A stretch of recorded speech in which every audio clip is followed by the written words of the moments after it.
बहावलपुर से चंद किलोमीटर दूर 13 सोलिंग के करीब मुदस्सिर हुसैन ने 3 एकड़ रकबे पर फैली रेतीली ज़मीन पर जैतून की काश्त का कामयाब तजर्बा किया है। इस ज़मीन का खारापन या TDS लेवल 3500 के लगभग है, जो आबपाशी के लिए इंतहाई गैर मौजू करार दिया जाता है। फिर मैंने ये 3 एकड़ ज़मीन ख़रीदी। इसके ऊपर मैंने फिर जब मैं पानी टेस्ट करवाया तो वो ही बात 3500 TDS वाली, तो जब गवर्नमेंट इदारे में गए उन्होंने कहा जी not fit for irrigation.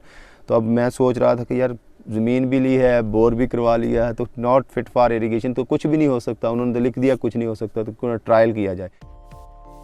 Pakistan में हालिया चंद सालों से नेशनल ऑलिव प्रोजेक्ट के तहत पाकिस्तान के मुख्तलिफ इलाकों में जैतून की बड़े पैमाने पर काश्त की जा रही है।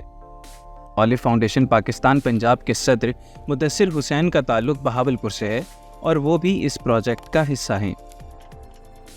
चूँकि मुदस्सिर के फार्म की ज़मीन और पानी का खारापन काश्तकारी के लिए इंतहाई गैर मौजू था, इसलिए उन्होंने यहाँ जैतून की चंद गिनी चुनी इकसाम ही आजमाई। जैतून के एक तनावर पौधे से औसतन 20 से 25 किलो फल हासिल किया जा सकता है। जितना भी ये सारा इस तरफ ट्रायल लगा हुआ है गवर्नमेंट की तरफ से, हमारे 10 वैरायटियाँ लगी हुई हैं साउथ पंजाब के लिए। जो अगले साल फ्रूटिंग पे आएगा तो उसके आगे फिर ये प्रोजेक्ट चलेंगे कि कौन कौन सी वैरायटी साउथ पंजाब में लगानी है और कौन सी नहीं लगानी। ऑलरेडी मेरे फार्म पे वो 4 से 5 वैरायटियाँ डिक्लेयर हो चुकी हैं जिन पे फ्रूट आ रहा है। मुदस्सिर का ये कामयाब तजर्बा सिर्फ इनके फार्म तक ही महदूद नहीं रहा। चूँकि इनका फार्म चोलिस्तान के ना सिर्फ करीब है बल्कि वहाँ की आबो हवा भी सहराई है, इसलिए उन्होंने चोलिस्तान में भी जैतून लगाने का फैसला किया। तो जब मैं चोलिस्तान में गया तो वहाँ रकबा देखा, बहुत ज़्यादा रकबा 65 लाख एकड़ पड़ा है और कोई दरख्त भी नहीं है, वहाँ साया भी नहीं है। तो वहीं से मुझे ये ख्याल आया कि क्यों ना पूरे प्रोजेक्ट को पूरे चोलिस्तान की तरफ ले गए। तो वो सब लोगों ने मेरी बहुत ज़्यादा सपोर्ट की। बारी एग्रीकल्चर C4 ने मेरी बड़ी सपोर्ट की कि यार चोलिस्तान में इसको होना चाहिए। उनकी टीम्स आई, वहाँ इसको स्टडी किया, हम बैठे टेबल पे, तो फिर उन्होंने ये हमारा जो चोलिस्तान का एरिया है उसको उस प्रोजेक्ट में शामिल कर दिया। चोलिस्तानी सहराई ज़मीन पर जैतून की कामयाबी की एक और वजह ये भी है कि ये पौधा 55 डिग्री सेंटीग्रेड की सख्त गर्मी से लेकर -10 डिग्री सेंटीग्रेड की जमा देने वाली ठंड को भी बाआसानी बर्दाश्त कर सकता है। इस पौधे को उगाने के लिए ज़्यादा पानी भी दरकार नहीं होता और जैतून बेहद कम फर्टिलाइजर्स या खाद के इस्तेमाल से भी भरपूर नशोनुमा पा सकता है। हमने इसकी प्रॉपर फर्टिलाइज़र शुरू नहीं की क्योंकि अभी हम ट्रायल बेस पे देख रहे थे कि ये सर्वाइव भी करता है। रेत अगर आप दिखाएं ज़रा थोड़ा सा, तो ये रेत है, ये सारी ज़मीन नीचे तक 8 फुट तक ये पूरी रेत है। गठबेरी है जहाँ हमारा सारा पानी इकट्ठा होता है जाके चोलिस्तान में, तो वहाँ भी हमने ट्रायल लगाया था, वहाँ भी पौधे लगाए हुए हैं। वो तो बहुत हाई TDS है वहाँ पर, तो वहाँ भी जैतून सर्वाइव करके गया। बाकी कोई क्रॉप्स ऐसी नहीं थी जो इसने सर्वाइव किया हो।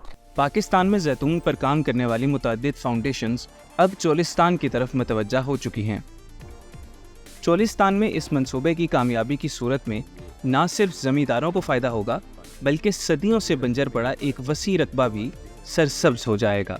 ये एक मेगा प्रोजेक्ट चल रहा है जैतून की मॉस कल्टीवेशन का, जिसमें मेन एम यही है कि यहाँ से हम अपने जो ऑयल की प्रोडक्शन है वो उस लेवल की ले लें जो दुनिया में आला पैमाने पे इटली हो गया, स्पेन हो गया, वहाँ से मिल रही है। तो हम डेफिनेटली हमारा जो अपना इदारा है गवर्नमेंट ऑफ पंजाब का भारी चकवाल, वहाँ से इंस्पायर होके हम इस रीजन में, क्योंकि वास्ट लैंड पड़ी हुई है, बैरन पड़ी हुई है, इसको आबाद करना चाहते हैं चोलिस्तान को। पाकिस्तान भर में जैतून के लगभग 51 लाख दरख्त लगाए गए हैं जो आइंदा चंद सालों में भरपूर पैदावार दे सकेंगे। पाकिस्तान जैतून की पैदावार के मौजू होने के साथ साथ अब इंटरनेशनल ऑलिव काउंसिल का भी हिस्सा बनने जा रहा है। मगर क्या इस सब का पाकिस्तानी मईशत पर कोई असर पड़ेगा? इस तरह जो ऑयल की जो हमारी इंपोर्ट है वो कम से कम अपनी प्रोडक्शन से वो इंपोर्ट जो है ना कम की जा सके। हमारा फॉरेन एक्सचेंज जो हम इंपोर्ट पे सर्व करते हैं वहाँ से वो जो है ना कमी हो और हमारे फॉरेन रिजर्व्स जो है ना हमारे मुल्क के लिए बचें। अंदाज़े के मुताबिक कुछ 400 अरब रुपया सालाना हम इंपोर्ट करते हैं। अगर इस इंपोर्ट को हम रोक लें